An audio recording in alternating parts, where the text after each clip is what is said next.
Hello everyone and welcome back to the Grow With Keeley podcast. I'm Keeley and today we're talking about something I think so many people silently struggle with. People pleasing.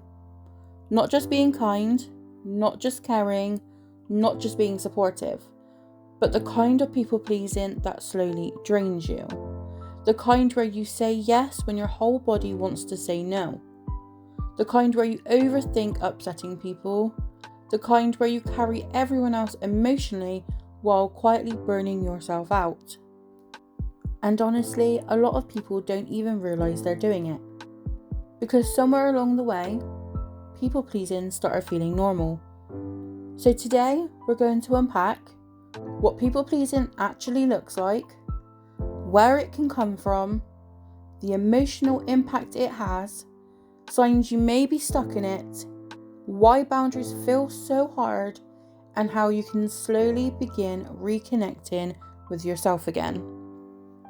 And if you're listening from Bristol, I'll also be sharing details about my upcoming in-person session, Yes, GIRL DETOX Live. It's a gentle, supportive session focused on recovering from people-pleasing and emotional burnout. You can find more information and reserve your space through the website www.safetogrow.net. So grab a drink, get comfortable, and let's talk about the exhausting pressure of always feeling like you have to be the nice one. So now we're going to jump into what people pleasing actually looks like. And I think one of the biggest misconceptions around people pleasing is that people think it only means being helpful. But people pleasing goes so much deeper than that. People pleasing can look like apologising constantly, struggling to say no, fearing disappointing people, putting everyone else first, feeling guilty for just simply resting, over-explaining yourself, avoiding conflict at all costs, changing yourself depending on who you are around, feeling responsible for everyone else's emotions, and saying yes automatically before even checking how you feel. And the scary thing is, people pleasing is often praised. You get called things like caring, selfless, reliable, supportive, the strong one, the dependable one. But behind closed doors, you may actually feel exhausted, emotionally overwhelmed, resentful, disconnected from yourself, anxious, feeling guilty constantly, emotionally stretched thin. Because when you spend your whole life making sure everyone else is okay, you stop checking in with yourself.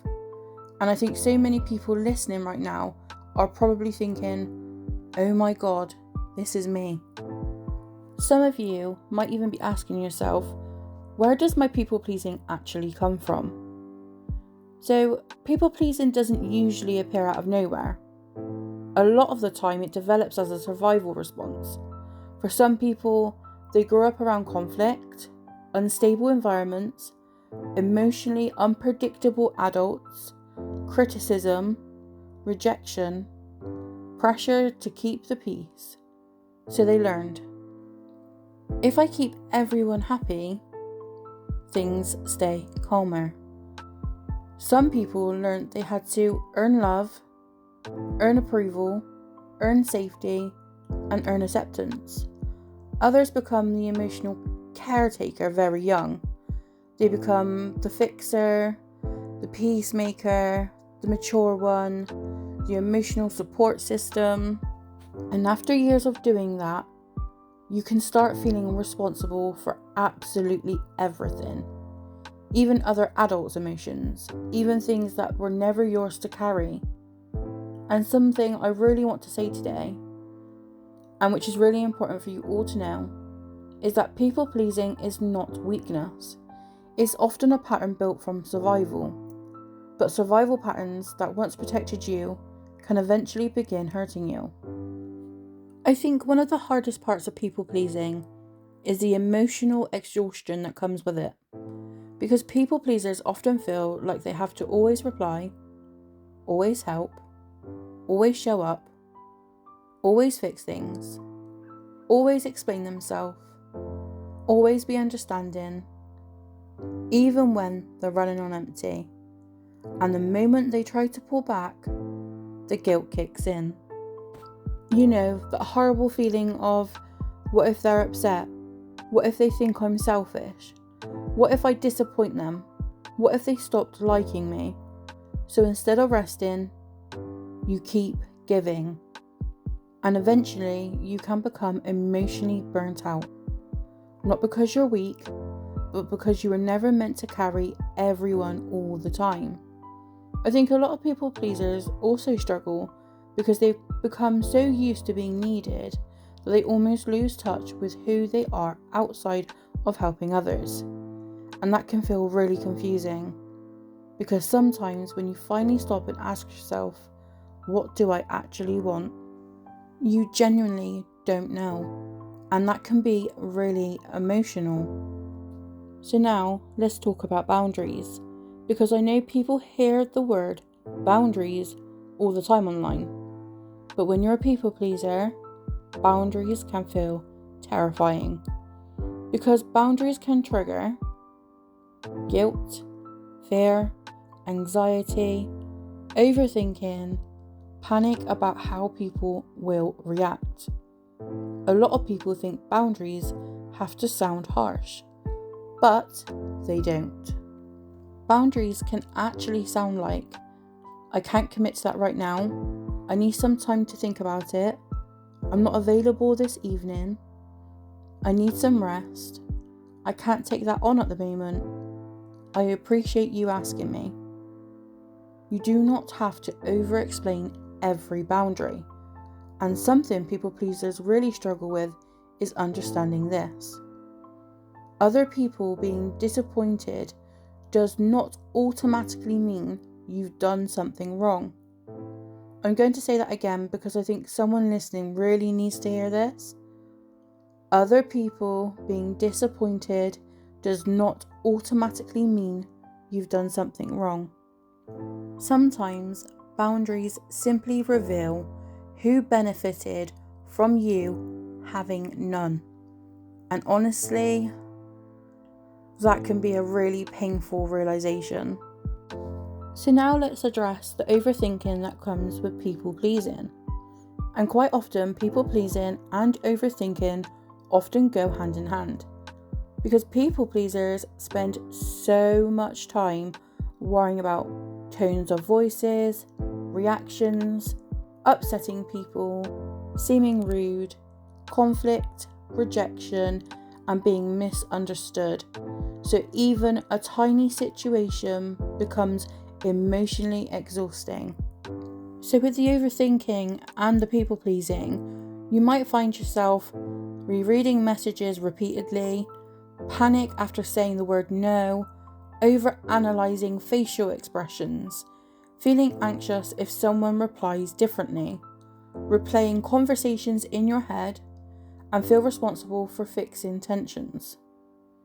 And it becomes mentally draining, because your nervous system is constantly trying to predict and prevent emotional discomfort, and eventually you stop feeling emotionally safe even inside your own mind. And that's why recovery from people pleasing is not just about learning to say no. It's about rebuilding emotional safety within yourself. Now I want to say something really important. Recovering from people pleasing does not mean becoming cold, becoming selfish, not caring anymore, or even shutting people out. It means learning that you matter too. It means understanding that your needs are not inconveniences. It means slowly giving yourself permission to rest, pause, say no, disappoint people sometimes, protect your energy, and choose yourself too. And honestly, recovery often starts very small, not huge dramatic changes. Just small things like pausing before automatically saying yes, asking yourself what you want, taking longer to reply, resting without apologizing, saying I can't today, not fixing every situation, not carrying every emotional burden. And over time, those small moments start reconnecting you back to yourself. I want you to think about something while listening. How many times have you shown up exhausted because you didn't want to let someone down? Ignored your own feelings to keep peace? Agreed to do things you didn't actually want? Emotionally drained yourself trying to be enough for everyone? Felt guilty for needing space? And then ask yourself, what has people pleasing cost me? Because for so many people, the answers are their energy, their confidence, even their identity, their peace, and their emotional well-being. And maybe today is the first time you've properly realised you deserve support too. And honestly, this exact topic is why I created the Yes Girl Detox Live, because I know how many women silently carry this emotional pressure every single day. The Yes Girl Detox is a gentle in-person session where we'll explore automatic yeses, emotional burnout, boundaries, practical boundary scripts, where people-pleasing patterns may come from, and how to slowly reconnect with yourself again. And I promise you, it's not about becoming harsh. It's about learning that you matter too. Now, the session includes reflection worksheets, a boundary script guide, a small gift, and a certificate of participation. And it's taking place on Wednesday, the 24th of June, 6:30 to 7:30 p.m. at Bedminster Quaker Meeting House in Bristol. Spaces are limited to only 15 people, so if you are from Bristol and this episode made you think, oh my god, I needed this, you can reserve your spot through our website at www.safetogrow.net. Thank you so much for listening to today's episode, and if you've recognised yourself in this conversation today, I just want to remind you of something. You do not have to earn rest. You do not have to earn softness. You do not have to earn support. And your worth is not measured by how much of yourself you sacrifice for other people. Recovery from people pleasing is not about becoming someone else. It's about slowly coming home to yourself. If this episode resonated with you, please feel free to share it, tag Safe to Grow on social media, or send it to someone who needs to hear it today. And if you're interested in the Yes Girl Detox Live, you can find out all the information and booking details at www.safetogrow.net. Thank you for being here, and remember, you don't need fixing, you need a safe place to grow. Bye everyone.